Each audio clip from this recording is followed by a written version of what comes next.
Hi everybody, welcome back to the Claremont Classic Garage. Today we're going to work on a truck. This here is my dad's Dakota. It's 2000 and I think 3, maybe 2004. Whatever year is the last year for the 3.9 Magnum, that's what this is. It's a 3.9 Magnum with a 5-speed, 2-wheel drive. It's a nice little truck. It's got low miles on it. He says it's got an oil leak and its fog lights don't work. So let's have a look. This valve cover is the culprit apparently, and I'd say by looking at it that is accurate. Wow, there's a lot of stuff piled on top of it. So let's get to work and work our way down into there and see what we can find. I'm slowly cleaning up a lot of the stuff that is over top of the valve cover so we can get it out. The worst thing on these Magnum engines is that a bunch of the valve cover fasteners have great big long studs in them, and the wiring and the spark plug wires and everything have clips with teeth in them that slide down over the studs, and they're pretty fun to get off. But anyway, we're just about there. I hope this heater hose doesn't pose too much of a problem. It's kind of short. I wish it was a little longer. It would give me a little more room to work. I just don't feel like draining the whole cooling system. Anyway, well, we'll see. If it comes to that, it comes to that, right? Next thing I got to do, I got the crevice tool on my shop vac, and I got to vacuum down in here between the intake manifold and the valve cover because there's a whole bunch of crud down there that we don't want going in the engine. Oh, that's all that dealt with. Now I can go ahead and start getting some of these fasteners out. Alright, we got all the bolts out. The valve cover is loose, so let me see if I can get it out of there. We weren't sure what was the cause of the leak. It turns out when I took it apart that the two fasteners on the front of the thing were kind of loose. I think that was probably what was causing our problem. But anyway, we weren't sure of that when we first detected the problem, so we went ahead and got another valve cover. It's actually a lot nicer looking than the one that was on there, so I'll use this one. The only thing I have to do is, this has got a grommet for a breather, and I need to swap in this PCV grommet. Got it switched over. It was a little fun getting that in there because it's kind of hardened, but anyway, it's in. So now we got to fish this valve cover back in here. And if it's anywhere near as fun as getting the old one out, we should be in for a real treat.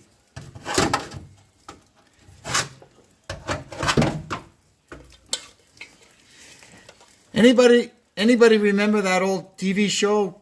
What the heck was it called? Shade Tree Mechanic or Two Guys Garage? This is why they used to take the hood off all the cars and work outside on a sunny day so they could see what the hell they were doing. Anyway, I wish this hose was longer. I think I said that already. How did I get the old one out? I think it went in down like that. Good thing it's not a V8.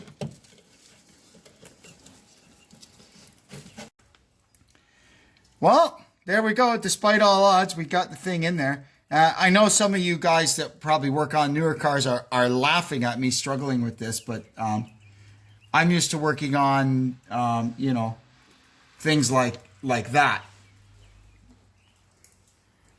Way easier. You don't even need hands to work on that. You could use your feet. Anyway, let me start getting the bolts in. We got all our bolts started in, so I'm going to go ahead and tighten everything up, and then we can go ahead and put all this spaghetti back on.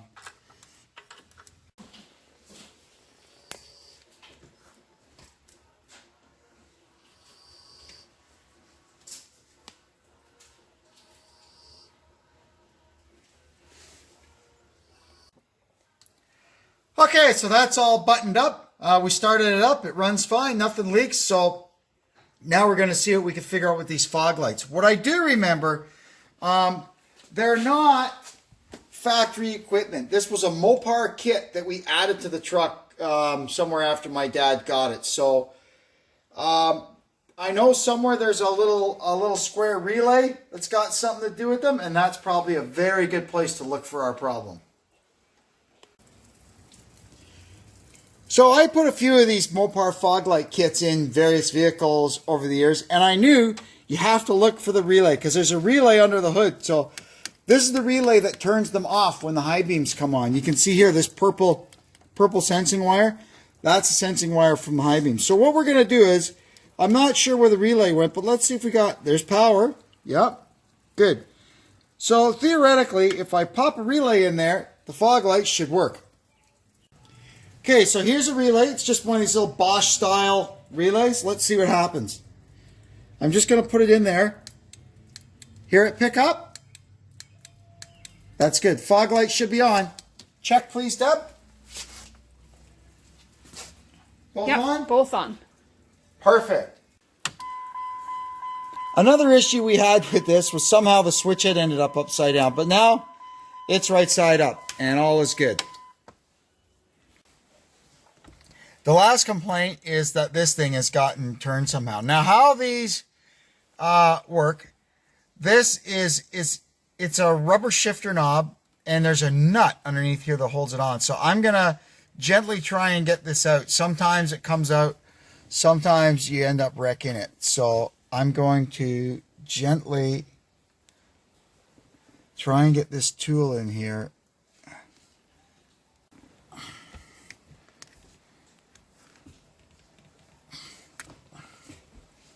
There.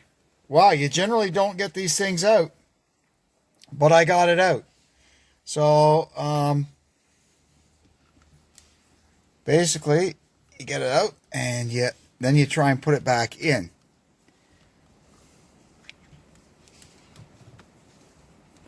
This rubber was a lot softer when this thing was new and originally went in. Okay, let me get some slippery rubber.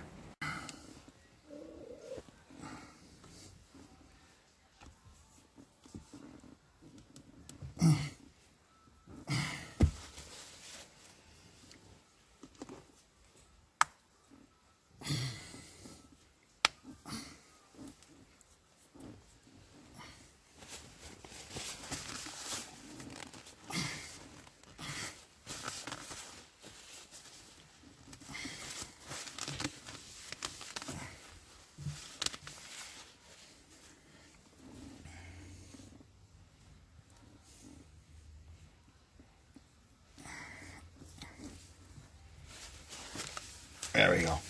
You can see a little gap around there, but the first nice day, it'll disappear.